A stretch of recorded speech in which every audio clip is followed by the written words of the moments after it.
November 20, 1943, 4:30 a.m., Batio Island, Tarawa Atoll.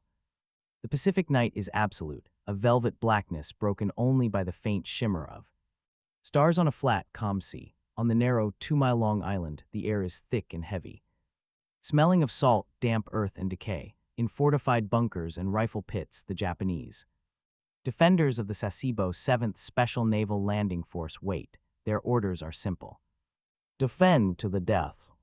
A low, distant hum begins to permeate the silence. It is not the sound of aircraft, but something deeper, more menacing. It is the sound of the ocean itself, churned by hundreds of ships. On the horizon, a faint, gray light begins to bleed into the sky, revealing a sight that freezes the blood. The sea is no longer empty. It is a forest of steel. A vast, dark armada of American warships and transports sits, motionless, a silent, unimaginable force. The hum grows into a deafening mechanical roar. For the Japanese soldiers peering through their slits, this is not merely the dawn. It is the arrival of a new kind of war, a titanic force they are utterly unprepared to face. The world holds its breath to understand the sheer psychological impact of the American amphibious assaults on the Japanese soldier. One must first appreciate the zenith from which he fell. In the early months of 1942, the Empire of Japan was unstoppable. The concept of the Greater East Asia co-prosperity sphere was not merely propaganda, it was a strategic reality. Unfolding with breathtaking speed, the attack on Pearl Harbor was the opening gambit in a campaign of conquest that swept across the Pacific like a tsunami. Hong Kong fell, then Malaya. The impregnable British bastion of Singapore surrendered in February 1942, its 80,000 defenders capitulating to a smaller Japanese force in the greatest British military disaster in history. The Dutch East Indies, with their vital oil fields, were overrun. American forces in the Philippines, besieged on Bataan and Corregidor, fought a desperate, doomed battle. From the palm-fringed atolls of the Central Pacific to the jungles of Burma, the rising sun flag flew supreme. For the Japanese infantrymen, this period of unchecked victory forged an unshakable belief: their own spiritual superiority and the divine wind, the kamikaze, that favored their cause. Their tactics, refined in China, emphasized aggressive offensive action, night combat, and the supremacy of the human spirit, the Yamato Damasha, over material wealth. They viewed their Western adversaries as soft, decadent, and incapable of enduring the hardships they themselves embraced. This doctrine crystallized into a defensive concept as their advance halted: the absolute defense perimeter, a string of islands and archipelagos from the Aleutians in the north, through the Marshall and Gilbert Islands to the Solomons and New Guinea in the south, would form an impassable barrier. Within this perimeter, Japan would consolidate its gains, forcing the war-weary Americans to sue for peace. The islands were not just outposts, they were fortresses. The garrisons would bleed the Americans white as they attempted to cross the vast ocean, shattering their will on the rocks of Japanese courage and fortifications. The war for Japan had become a defensive one, but their mindset remained offensively arrogant. They expected a fight, but they could not yet conceive of the form it would take. They were prepared for a battle of samurai. They were about to be confronted by a storm of steel. The American response to these conquests was not despair, but a cold, industrial fury. The United States began a mobilization of its economic and military might on a scale the world had never seen. But in 1942, this machine was still in its infancy. The first counterpunches were necessarily limited, audacious, and born of necessity. The American response began not with a massive fleet, but with a desperate gamble. In August 1942, the 1st Marine Division, poorly equipped and largely untested, landed on the steamy jungles of Guadalcanal in the Solomon Islands. Their objective was to seize a nearly completed airfield, later named Henderson Field. This was not the orchestrated, fleet-backed assault of later years. It was a chaotic, hastily planned invasion. The naval cover withdrew prematurely after a Japanese counterattack, leaving the Marines stranded, undersupplied, and bombarded nightly by Japanese warships in the slot. For the Japanese commanders, Guadalcanal initially appeared to be just another minor skirmish. They responded with their tried-and-true tactics, rushing in reinforcements piecemeal and launching frantic, frontal banzai charges against the marine perimeter.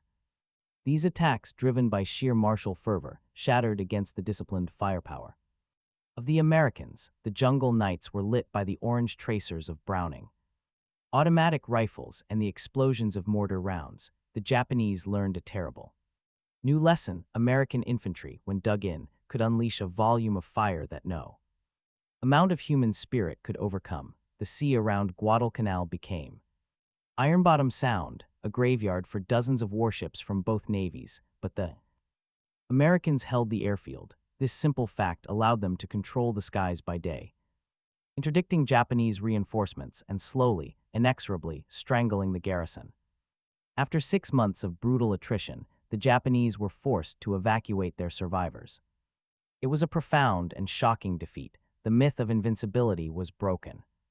Guadalcanal was the crucible. It taught the U.S. Navy and Marine Corps that seizing an objective was only half the battle. Winning the ensuing naval and air battle to keep it was the other. The lessons were written in blood. The need for dedicated amphibious ships, better landing craft, integrated naval gunfire support, and airtight logistics became screamingly obvious. Out of this chaotic beginning, a system began to emerge. The U.S. began to build not just a navy, but an amphibious navy. New ships, new doctrines, and new commanders were rising. The focus shifted to the Central Pacific. Direct route to Japan's heart, lined with heavily fortified atolls. The first true test of this new system would be at a tiny, flat island called Batio. The lessons of Guadalcanal were about to be applied with industrial precision, and the Japanese army, having witnessed American resilience, was now to be confronted by American overwhelming force. This evolution set the stage for a confrontation that would shock the Imperial Japanese army to its core. From the perspective of the Japanese soldier manning his bunker, the coming American assault was the final, inevitable battle for which his entire military culture had prepared him. The Imperial Japanese Army's doctrine was not designed for a war of maneuver or strategic retreat. It was built on the concept of Kantai-Kessen, the decisive battle, which, when applied to island defense, translated to a brutal, static war of attrition. The order was always the same: defend the beach and annihilate the enemy at the water's edge. Any landing force was to be at its most vulnerable, wading through the surf, and this was where maximum firepower was to be concentrated. But this tactical doctrine was underpinned by a far more powerful force, the Yamato Damasha, the Japanese spirit. This belief system taught that spiritual purity, unwavering courage, and absolute loyalty to the emperor could overcome any material disadvantage. Surrender was a permanent, unforgivable stain on one's honor and one's family. This ethos was codified in the Senjinkan, the battle ethics issued to every soldier, which stated, do not live to face shame as a prisoner, die to ensure that you do not leave ignominy behind you. This was not mere indoctrination, it was a core tenet of their identity. As the American onslaught grew in ferocity, this philosophy hardened into a desperate fatalism. Jyokusai, the word meaning shattered jewel, came from an ancient Chinese text. It is better to be a shattered jewel than an unbroken tile. A glorious self-destructive end was preferable to the dishonor of survival. This mindset directly shaped their defensive preparations. They did not build trench lines for counterattacks. They built intricate, interlocking complexes of pillboxes, bunkers, and spider holes designed as their tombs. They dug into the very coral and rock of the islands, creating fortifications that could withstand anything but a direct hit. They planned to sell their lives as dearly as possible, to make the American victory so costly that the public would demand an end to the war. They were prepared for a heroic, bloody last stand. They were not prepared for the systematic, industrial-scale dismantling of their will and their fortifications that was about to descend upon them. This unwavering belief in a spiritual victory was about to collide with a force that quantified destruction in tons of steel and kilowatts of firepower. While the Japanese defender prepared for a heroic, chaotic melee on the beaches, the United States was perfecting a system, a cold, mechanical, and brutally efficient process designed to manage that very chaos. This was not merely a military operation, it was a form of industrialized warfare applied to the very process of landing on a hostile shore. It was a machine with countless moving parts, each one timed, coordinated, and lethal. The process began days, sometimes weeks, before the first landing craft hit the water.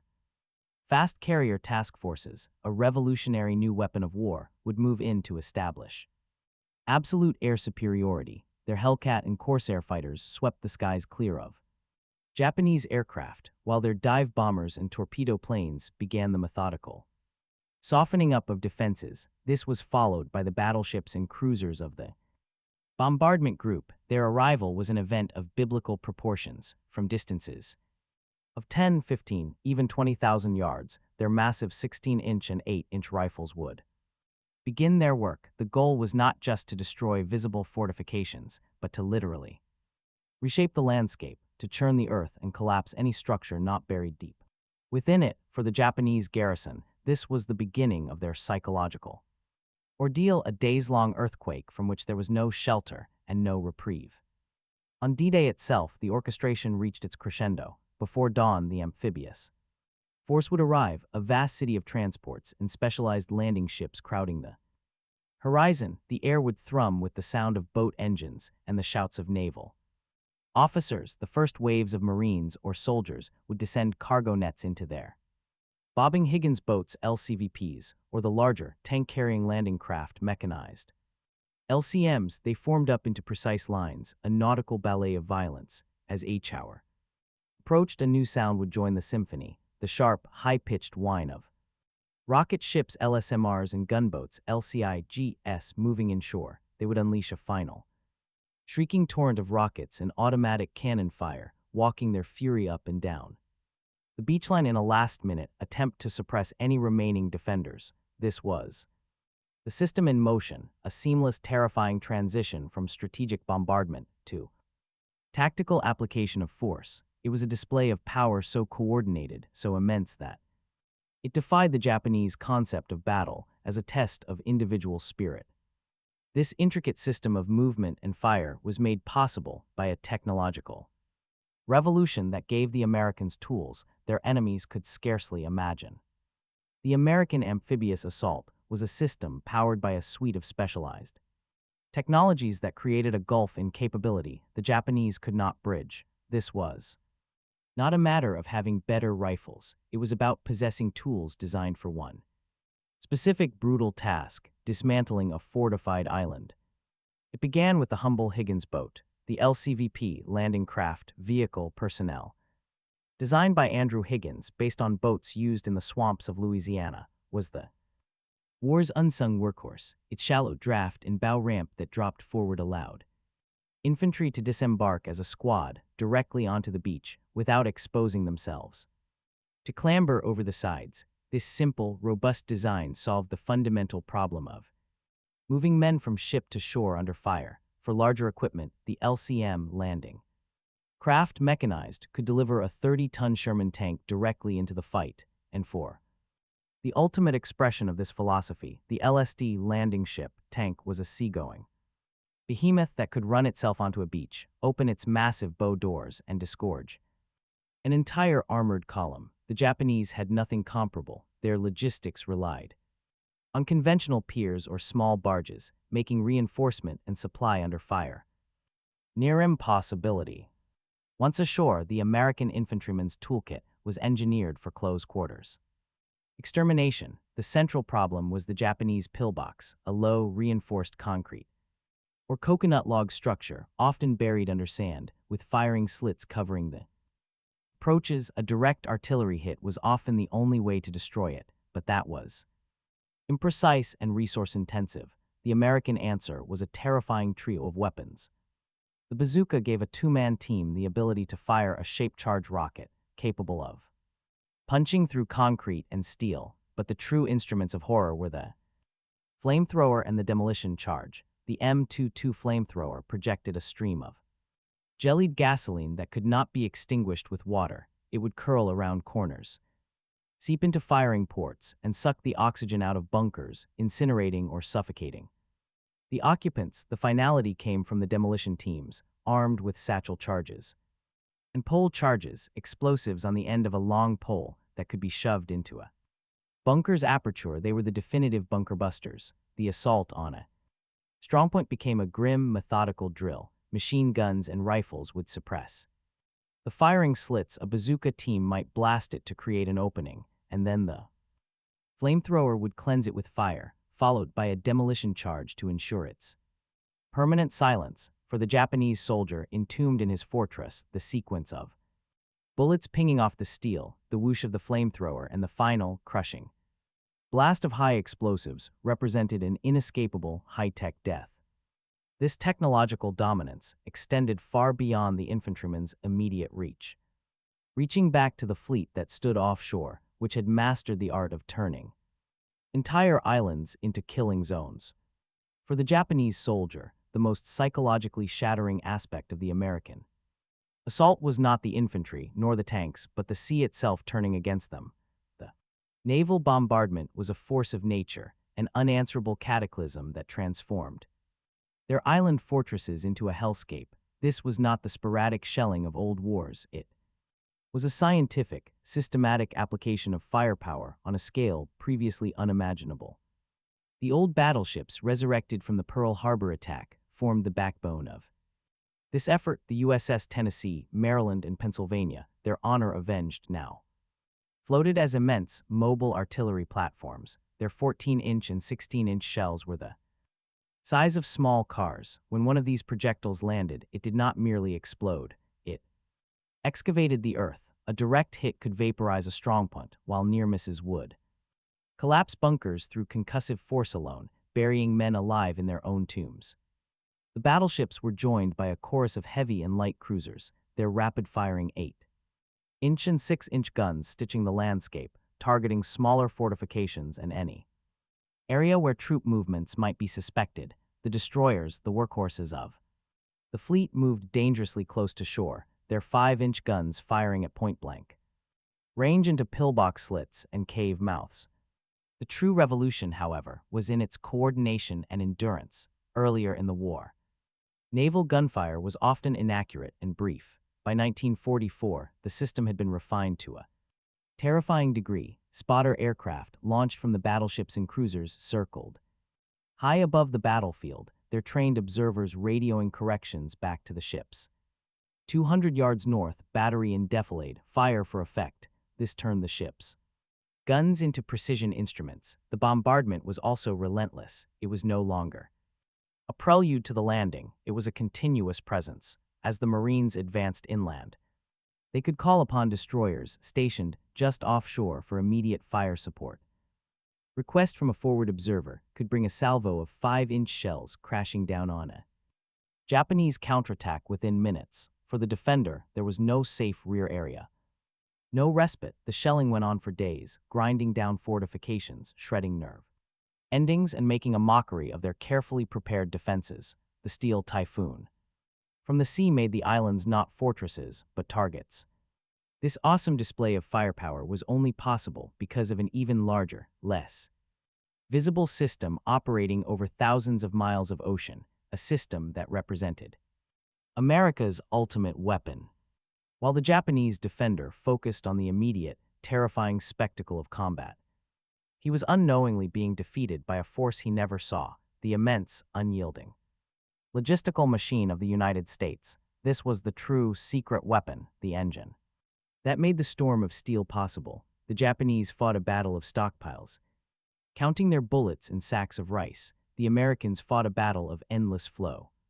The contrast was absolute. A Japanese garrison, once sealed on its island, was a closed system. Its supplies of food, ammunition, and fuel were finite. Reinforcements were a desperate, costly gamble, run by night on destroyers or submarines that could carry only meager loads. They were fighting a battle of attrition against their own dwindling reserves as much as against the enemy. The American war machine, by contrast, was an open circuit. The Fifth Fleet, under Admiral Raymond Spruance, was not just a fighting force, it was a floating infrastructure. It was accompanied by mobile service squadrons, vast floating bases of tankers, repair ships, ammunition ships, and stores issuers that could replenish the entire fleet at sea, allowing it to remain on station almost indefinitely. This miracle extended directly to the man on the beach, as the Marines fought inland. The beachmasters, naval officers, who were the traffic controllers of the invasion, performed their own brand of heroics. Under constant mortar and sniper fire, they directed a relentless stream of supplies from the transports offshore, amphibious trucks.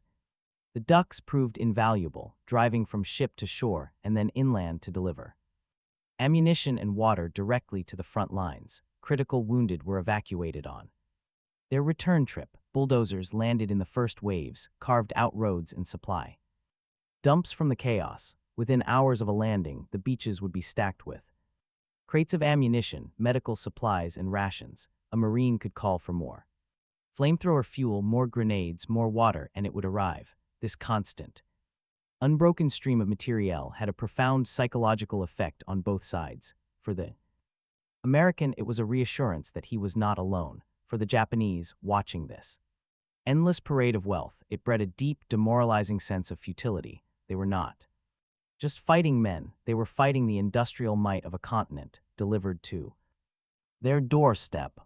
The relentless efficiency of this system, however, would soon meet a new level of Japanese resistance, one that sought to break the American will not by stopping them at the water's edge, but by bleeding them white across every inch of contested ground. September 15, 1944, the 1st Marine Division, veterans of Guadalcanal and Cape Gloucester, prepared to land on the island of Peleliu. Intelligence suggested a quick, if tough, operation. The pre-invasion bombardment by battleships and cruisers was among the most furious yet seen. The island appeared to be dissolving under a cloud of smoke and flame. The commanders believed the defenses had been shattered. They were dangerously wrong. The man who had rewritten the Japanese defensive playbook was Colonel Kunio Nakagawa. He had studied the American victories at Tarawa and Saipan and understood that the doctrine of defending the beach was suicide. Under his command, the Peleliu garrison had undertaken a monumental engineering project. They abandoned the soft coastal areas. Instead, they turned the island's Umabragal Mountain, a jagged coral limestone labyrinth of ridges, caves, and crevices, into an impregnable fortress. Hundreds of caves were excavated, interconnected by tunnels with reinforced steel doors and multiple, mutually supporting firing ports. Artillery pieces were mounted on railroad tracks, rolled out to fire, and then retracted deep into the mountain to safety. The pre-landing bombardment, for all its fury, had mostly scarred the surface. Nakagawa's command center was buried so deep that he felt no more than a mild tremor.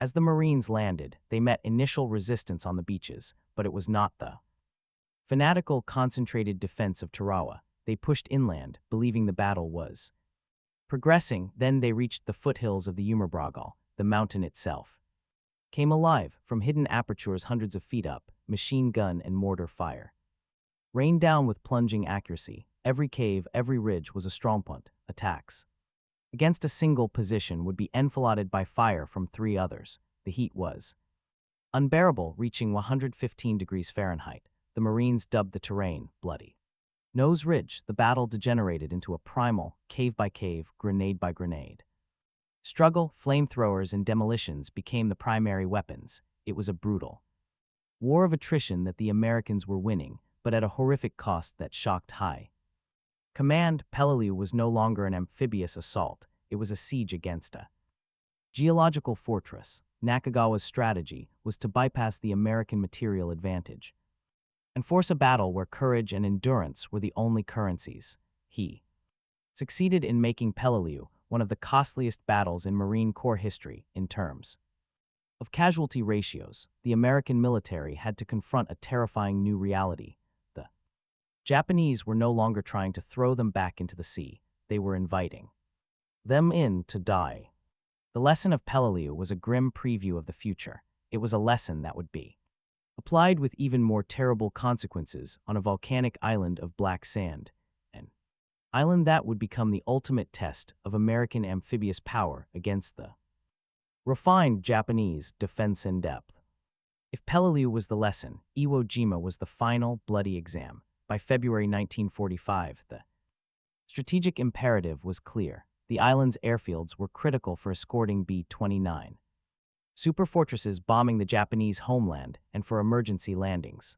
The Japanese commander, Lieutenant General Tadamichi Kurabayashi, was the ultimate practitioner of the new defensive doctrine. He had studied Nakagawa's work and refined it to a terrifying degree. He explicitly forbade the wasteful banzai charges of the early war. His orders were simple. Every man will resist until the end, making his position his tomb. Kurabayashi transformed the entire island. Iwo Jima was not a mountain, it was a network of underground fortresses. Using sophisticated mining techniques, his engineers constructed a multi-storied city of tunnels, some over 5 levels deep, connecting 1,500 rooms, command posts, hospitals, and barracks, all immune to naval bombardment. The surface was a moonscape of dormant volcanic terrain, but every rock, every ridge, every gully concealed a firing port. Artillery was registered on every square yard of the beach, and his large-caliber naval guns were hidden in steel reinforced casemates that could slide open, fire, and then disappear. The pre-invasion bombardment was the longest of the war, 74 days of aerial attack and 3 days of intense naval gunfire. Yet, when the Marines of the 4th and 5th Divisions landed on Day February 19, 1945, the silence was deafening. The black volcanic ash or cinder offered no traction for men or vehicles. They were met by nothing. Then Kurabayashi sprung his trap. At a single signal, the entire island erupted. Every hidden weapon from Mount Suribachi in the south to the rocky escarpments of the Matayama Plateau in the north opened fire simultaneously. The carefully registered artillery and mortars walked the beaches, turning them into a hellish killing zone. The cinder sand, which had bogged down the invaders, now geysered with steel splinters. Marines were cut down in rows. Landing craft were shattered as they approached. The Japanese did not defend the beach. They let the Americans own the beach, and then they made it uninhabitable. The iconic photograph of the flag raising on Mount Suribachi on Day 5 was a moment of immense symbolic power for America, but for the Marines on the ground, it was a cruel irony. The battle's bloodiest weeks still lay ahead. The northern part of the island, a complex of ridges and gorges with names like the Meat Grinder and Bloody Gorge, had to be taken yard by yard, cave by cave. Kurabayashi's command was so effective, his communication lines through the tunnels so robust, that he controlled his entire force until the very end. The battle for Iwo Jima was the ultimate expression of the American amphibious system, its power, its resilience, its logistical might, pitted against the ultimate expression of the Japanese defensive will. It was a clash of philosophies, and while one side would achieve a tactical victory, the cost would sear the soul of a nation and signal a terrifying future. The fall of Iwo Jima did not break the Japanese will to fight, but it fundamentally shattered their army's ability to contest an American landing in any conventional way, forcing a final, desperate evolution in their strategy. The cumulative effect of the American amphibious campaign was the systematic dismemberment of the Japanese empire. The absolute defense perimeter was not merely breached, it was rendered irrelevant. Each captured island became a stepping stone and a hardened airbase, projecting American power ever closer to the Japanese homeland. The Mariana Islands, Saipan, Tinian, and Guam, fell in the summer of 1944. From their airfields, the new B-29 superfortresses began the strategic bombing campaign that would incinerate Japan's cities. The capture of Iwo Jima gave these bombers a critical emergency landing strip and fighter escort, dramatically increasing their effectiveness. The strategic noose was tightening with brutal efficiency. The human cost for Japan was catastrophic. Entire garrisons were annihilated. The concept of Gyokusai became a grim statistical reality. On Tarawa, of the roughly 4,800 Japanese defenders, only 17 soldiers and 129 Korean laborers survived. On Peleliu, only 19 of over 10,000 defenders remained alive. Iwo Jima was the most absolute of a garrison estimated at 21,000. Only 216 were taken prisoner. The rest, including General Kurabayashi, died in their fortifications. These were not just military losses, they were the destruction of the Imperial Japanese Army's most experienced and dedicated units. The Loss of Saipan in July 1944 was a political earthquake that toppled the government of Prime Minister Hideki Tojo and signaled to the Japanese leadership that defeat was now a probability. The home islands were now within range of American heavy bombers. Fact brought horrifically home to every citizen. Strategically, the Japanese Navy, which had been crippled in the great carrier battles of the Philippine Sea and Leyte Gulf, could no longer contest the American amphibious fleets. The Imperial Japanese Army, for all its courage and fortitude, was left isolated on thousands of islands, cut off from supply and reinforcement, waiting for an invasion that would never come or being bypassed and left to wither on the vine. The American strategy of island hopping had proven devastatingly effective. The outer empire was gone, the inner defense ring was shattered, the war had been brought to Japan's doorstep, and the once invincible army had been systematically and overwhelmingly defeated, not in a grand, decisive battle, but in a relentless series of brutal, small-scale annihilations. The physical destruction of its finest garrisons was complete. This total physical defeat on the periphery forced a fundamental and terrifying shift in Japanese strategy, one that moved the main battlefield from the distant atolls to the very shores of the homeland.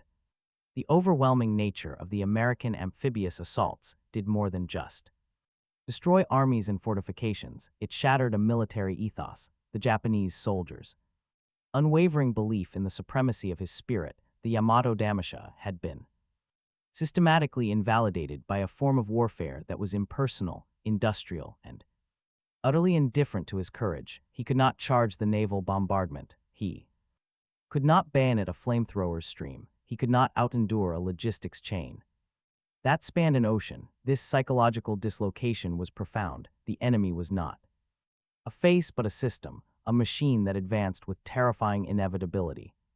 This crisis of faith bred a new, desperate form of warfare, the institutionalization of suicide. The kamikaze campaign, launched in earnest during the Battle of Leyte Gulf in October 1944, was a direct response to the American material superiority demonstrated in the amphibious landings. If they could not defeat the U.S. Navy in a conventional gunnery duel, they would turn their aircraft and their pilots into guided missiles.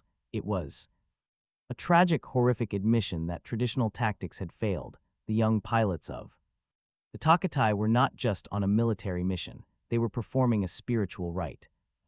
Final, desperate attempt to summon the divine wind to save their nation, their targets were the very heart of the American amphibious system, the aircraft carriers, battleships, and troop-filled transports that loomed off the invasion beaches.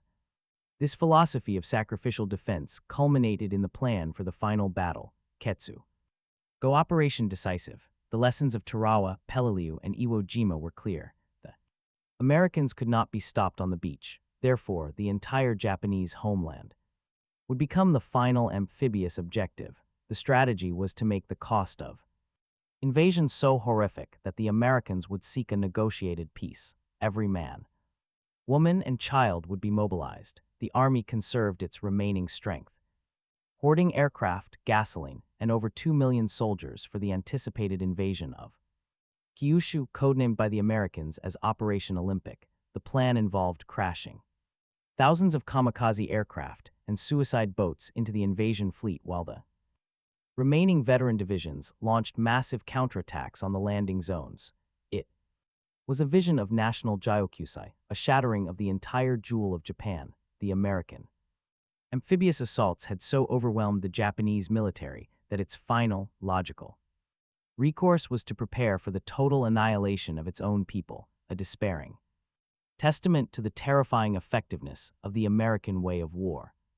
The sheer, calculated horror of Ketsugo would cast a long shadow over the endgame, the Pacific War, forcing the United States to confront a choice between a final, apocalyptic amphibious assault and a terrible new weapon that promised to break the enemy's will without landing a single Marine. The American amphibious campaign in the Central Pacific stands as one of the most brutal and consequential military undertakings in human history.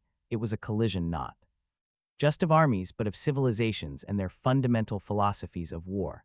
On one side, an empire that venerated the individual warrior's spirit, believing that will could triumph over matter. On the other, a modern industrial democracy that had mastered the application of coordinated, overwhelming force. The island fortresses Tarawa, Peleliu, Iwo Jima became the laboratories where this terrible equation was solved. The Japanese army witnessed these assaults and was, indeed, overwhelmed, but their defeat was more than a simple matter of being outgunned. It was a systematic dismantling of their strategic, tactical, and psychological foundations. They were out. Thought by commanders who adapted from a bloody learning curve, they were out. Built by an industrial base that turned the ocean into a highway for destruction, they were outfought by infantrymen whose tools and training were specifically designed for the hellish task of rooting a determined enemy from his defenses. The courage of the Japanese soldier was never in doubt. Its application, however, was rendered tragically obsolete. The legacy of these battles is etched into the very nature of modern warfare. The orchestrated chaos of the amphibious assault, the integration of naval gunfire, air power, logistics, and specialized landing forces became the blueprint for future American power projection, a template that endures to this day. Yet this legacy is forever tempered by its cost. The black sands of Iwo Jima and the coral reefs of Tarawa are permanent memorials to the extreme price of unyielding defiance in the face of irresistible force. They stand as a somber lesson that in war the calculus of victory is often written in the language of steel, logistics, and fire, and that no amount of human spirit, however fervent, can long endure against a storm that has learned to perfect its own violence.